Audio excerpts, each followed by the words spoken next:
Police বাড়ির ছাদ থেকে ইট মেরেছে, পুলিশের বিরুদ্ধে অভিযোগ সংগ্রামী যৌথ মঞ্চের নেতৃত্বে। মঙ্গলবারের নবান্ন অভিযানে জল কামান, কাঁদানে গ্যাস ছাড়াও বাড়ির ছাদ থেকে ইট ছুঁড়েছে, এমনটাই অভিযোগ করলেন যৌথ সংগ্রামী মঞ্চের আহ্বায়ক ভাস্কর ঘোষ।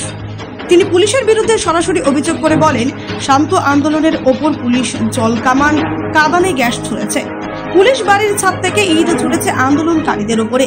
24 থেকে 26 জন আহত হয়েছে। আন্দোলনকারীরা কাউকে আক্রমণ করেনি, আমরাই আহত হয়েছি। আমরা কোনোভাবেই আন্দোলন বন্ধ করছি না।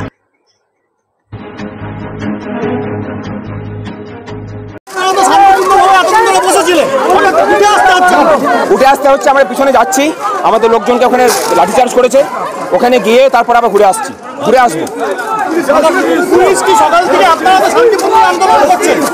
শান্তিপূর্ণভাবে আন্দোলন করছিলাম, তাদেরকে বাধা দিয়েছে।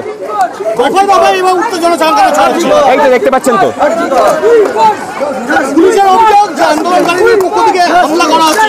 একদমই হয়নি, কোনো কিছু করা হয়নি।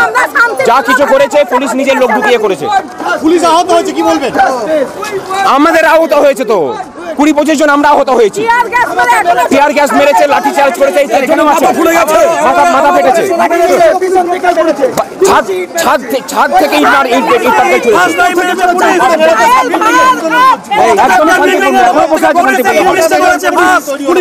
পুলিশ ইনসিস্ট করে উপর থেকে ছাদ থেকে ঢিল মারিয়ে সিন ক্রিয়েট করে এই কাজটা করেছে। না না, উইথড্র করছি না, আমাদের মব পিছনে আছে। আমরা পিছনে গিয়ে পরে আমরা ইয়ে করবো, আমরা পিছনে গিয়ে পরে আমরা ঘুরে আসবো। আমরা ঘুরে আসছি। তাহলে কেন আপনাদের উঠে আসতে হচ্ছে? আজকে এই পুলিশ প্রশাসন হচ্ছে মুখ্যমন্ত্রীর পাছাটা, এইরকম পুলিশ মন্ত্রীকে সহ এবং পুলিশ প্রশাসনকে ধিক্কার জানাই আমরা।